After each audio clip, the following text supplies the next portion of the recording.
I grew up in this very strange part of town in Portland. And Portland was a pretty weird town then.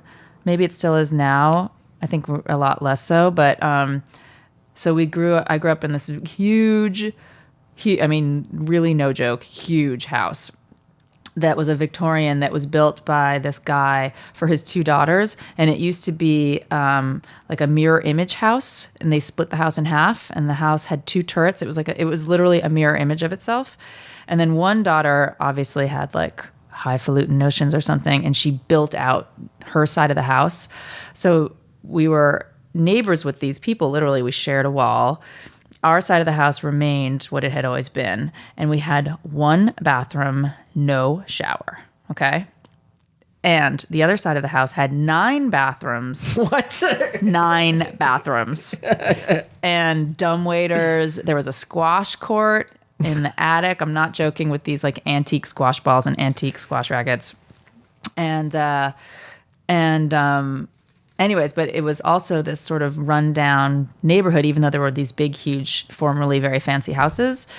And so I used to get flashed all the time. Like, we lived next to a cemetery. So I grew up playing in a cemetery where we would find pornographic novels. So I read many pornographic novels before I was, I don't know, in 6th grade, you know? And we would just go down and play and read. Wait, did you say you got flashed? Sorry. Oh, yeah. And I got flashed by this total Freddie Mercury lookalike in a milk truck once. What?